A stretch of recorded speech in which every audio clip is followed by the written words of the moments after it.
नमस्कार आदाब, मैं अशर यासिर। स्वागत है आपका सियासत टीवी के साउथ इंडिया एक्सप्रेस में। देखते हैं मुख्य समाचार।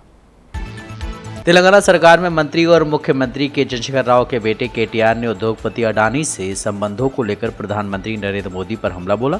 एक प्रेस कॉन्फ्रेंस में केटीआर ने पीएम मोदी को लाई डिटेक्टर टेस्ट से गुजरने की चुनौती दे डाली। केटीआर ने कहा है कि अडानी को लेकर अपने ऊपर लगे आरोपों की बात पीएम क्यों नहीं करते। हम कह रहे हैं कि गौतम अडानी नरेंद्र मोदी के प्रतिनिधि हैं। क्या वो लाई डिटेक्टर टेस्ट देने को तैयार हैं? क्या उनमें देश के सामने आने की हिम्मत है? क्या बीजेपी में हर कोई राजा हरिश्चंद्र का भाई है?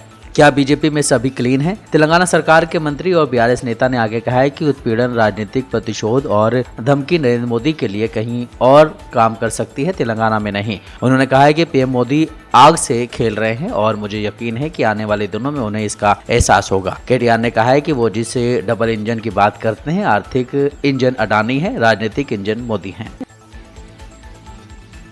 हैदराबाद से सांसद और एआईएमआईएम अध्यक्ष असदुद्दीन ओवैसी की पार्टी ने राजस्थान के जुनैद और नासिर के परिजनों को 1.5 लाख रुपए की मदद देने का ऐलान किया है। जुनैद और नासिर की कथित तौर पर हरियाणा में गौरक्षकों ने हत्या कर दी थी। दोनों के शव कथित तौर पर भिवानी के पास गाड़ी में जली अवस्था में मिले थे। इसके साथ ही एआईएमआईएम ने तेलंगाना के मेंढक में पुलिस हिरासत में टॉर्चर के चलते मरने वाले खदीर खान की विधवा को भी 1.5 लाख रुपए की मदद दी है। इसके पहले राजस्थान के मुख्यमंत्री अशोक गहलोत ने 2 मार्च को घाटमिका गांव पहुंचकर जुनैद और नासिर के परिवार वालों से मुलाकात की। उन्होंने जुनैद के 6 बच्चों पत्नी और नासिर की पत्नी और गोद ली हुई बेटी के लिए 5-5 लाख की आर्थिक सहायता देने का ऐलान किया है।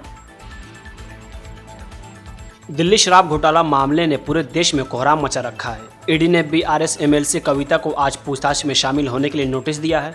नोटिस का जवाब देते हुए कविता ने ईडी को पत्र लिखकर कहा कि वह इस महीने की 11 तारीख को पूछताछ में शामिल होंगी। इसका मुझे आप सबसे शेयर करना है। देखिए, जब भी एनफोर्समेंट डायरेक्टरेट और या किसी भी इन्वेस्टिगेटिव एजेंसी एक वुमेन सिटीजन को इंट्रोगेट करना चाहती है तो एक फंडामेंटल राइट वुमेन का होता है कि वुमेन के घर पे आके इन्वेस्टिगेट करें, और पूरा इसका लॉ में हमें सपोर्ट है वुमेन के लिए। और बहुत सारे कोर्ट केसेस भी हैं जिनमें जजमेंट वुमेन के तरफ आए। तो हमने ईडी को बीच में रिक्वेस्ट किया कि 10 तारीख को बाकायदा, अगर 11 तारीख को आपको इन्वेस्टिगेट करना है, हमारे घर पे आइए। अक्यूज किसी के साथ आपको इंट्रोगेट करवाना है तो उनको भी लेके आइए, में बैठ के इन्वेस्टिगेशन कर सकते हैं, क्योंकि लॉ हमें सपोर्ट करती है। उन्होंने कहा नहीं, आपको खुद चल के आना होगा। देखिए, मैं तो पॉलिटिकल लीडर हूँ, लकीली बाय गॉड्स ब्लेसिंग पूरा पार्टी हमारे साथ है, हमारे पास साधन है तो हम पहुँच सकते हैं। लेकिन मैं मीडिया मित्रों से ये पूछना चाहती हूँ, कई आम महिला किसी गांव में है, कुछ इन्वेस्टिगेशन चल रहा है, तो इतना हमने कोविड के दौर में देखा है कि वीडियो कॉन्फ्रेंस से मेडिसिन भी पहुंच सकता है, डायग्नोसिस भी हो सकता है, तो इंटरोगेशन क्यों नहीं हो सकता है वीडियो कॉन्फ्रेंस से? हम ज़रूर इस मुद्दे को टेकअप करेंगे। हिंदुस्तान में एक रेवोल्यूशनरी स्कीम आना चाहिए। व्हेन पुलिस और एनी डायरेक्टरेट और any agency wants to interrogate women, there should be a facility to be done by video conference. इसके लिए हम आगे भी जाएंगे, सुप्रीम कोर्ट में हर जगह भी जाएंगे। It is not about me, it is for every common women in this country. I want to take up this issue and we will further take up the issue. Now when it comes to the original ED summon, we will completely side with them, support with them, because we are understand the obligations of the government and the agencies. We will 100% support them. Today the question is, when we look at Telangana data from last August, in fact from Telangana के भाजपा अध्यक्ष बंदी संजय कुमार ने कहा कि भारत राष्ट्र समिति के नेता और मुख्यमंत्री के चंद्रशेखर राव की बेटी के कविता ने अवैध शराब घोटाले में शामिल होकर तेलंगाना के लोगों का सिर शर्म से झुकाने पर मजबूर कर दिया है। बंदी संजय पार्टी कार्यालय में महिला दिवस कार्यक्रम में बोल रहे थे। कविता की टिप्पणियों पर आपत्ति जताते हुए तेलंगाना के लोग दिल्ली के शासकों के सामने कभी नहीं झुकेंगे। बंदी संजय ने आश्चर्य जताया कि किस तरह तेलंगाना के लोग केसीआर की बेटी से जुड़े शराब घोटाले से चिंतित हैं। बंदी संजय ने कहा, कविता का विकेट शराब घोटाले से गिरा है और बहुत जल्द बीआरएस के सभी विकेट क्लीन बोल्ड हो जाएंगे। शराब घोटाले और जुआ गतिविधियों में शामिल लोगों को छोड़ने का कोई सवाल ही नहीं है।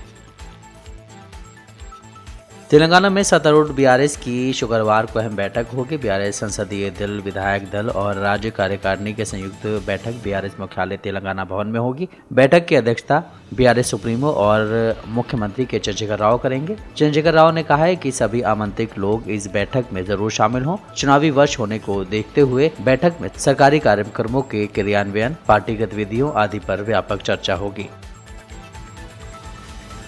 कांग्रेस के वरिष्ठ नेता मोहम्मद अली शब्बीर ने करीमनगर में मुस्लिम बुद्धिजीवियों की बैठक को संबोधित करते हुए मुस्लिम समुदाय से चल रही हाथ से हाथ जोड़ो यात्रा का समर्थन करने की अपील की। विपक्ष के पूर्व तेलंगाना नेता ने सभा से उस पार्टी पर भरोसा करने का आग्रह किया जो भारत राष्ट्र समिति के नेतृत्व वाली राज्य सरकार की विफलताओं को उजागर करने के मिशन पर है। पिछले 8.5 साल के दौरान मुख्यमंत्री के चंद्रशेखर राव अल्पसंख्यकों को धोखा दे रहे हैं। उन्होंने नौकरियों और शिक्षा में मुस्लिम आरक्षण को मौजूदा 4% से बढ़ाकर 12% करने का वादा किया, लेकिन इसे अमली जामा पहनाने के लिए कोई प्रयास नहीं किया जा रहा है।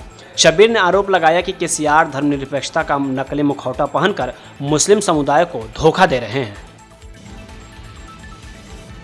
कर्नाटक विधानसभा चुनाव 2023 में बस कुछ ही महीनों का वक्त रह गया है। इसके पहले कांग्रेस ने एक इंटरनल सर्वे कराया है जिसके नतीजे आ गए हैं। कांग्रेस के प्रदेश अध्यक्ष डीके शिवकुमार ने दावा किया कि सर्वे से पता चला है कि आगामी विधानसभा चुनाव में कांग्रेस को 140 से अधिक सीटें मिल सकती हैं। उन्होंने कहा कि सत्ताधारी बीजेपी के कई विधायक कांग्रेस में शामिल हो सकते हैं। कांग्रेस नेता ने बीजेपी को लेकर भी बड़ा दावा किया और कहा कि विधानसभा चुनाव में बीजेपी को 65 से भी कम सीटें मिलने वाली हैं। कांग्रेस प्रदेश अध्यक्ष डीके शिवकुमार के इस दावे में कितना दम है, इसे समझने के लिए 2 महीने पहले हुए एक सर्वे पर नजर डालते हैं और दोनों सर्वे की तुलना करते हैं। कर्नाटक विधानसभा चुनाव को लेकर एक स्वतंत्र एजेंसी ने जनवरी 2023 में सर्वे के नतीजे जारी किए थे। ये सर्वे हैदराबाद स्थित एसएस ग्रुप और कर्नाटक की आईपीएसएस टीम ने मिलकर किया था। सर्वे के लिए 20 नवंबर 2022 से 15 जनवरी 2023 के दौरान डेटा इकट्ठा किया गया था। कर्नाटक में विधानसभा की 224 सीटें हैं। इस सर्वे के अनुसार 2023 के कर्नाटक विधानसभा चुनाव में कांग्रेस को 108 से 114 विधानसभा निर्वाचन क्षेत्रों की जीत का अनुमान लगाया गया था।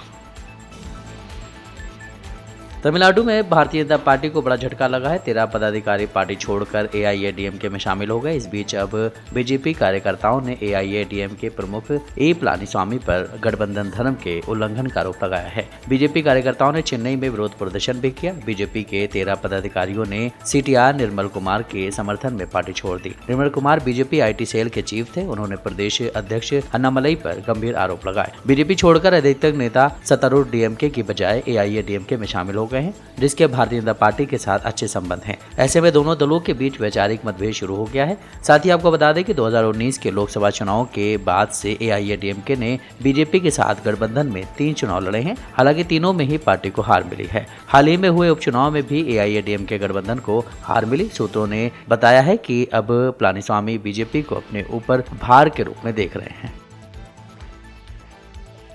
साउथ इंडिया एक्सप्रेस यहीं समाप्त होता है। मुझे दें इजाज़त। बाकी खबरों के लिए आप बने रहें सियासत टीवी के साथ।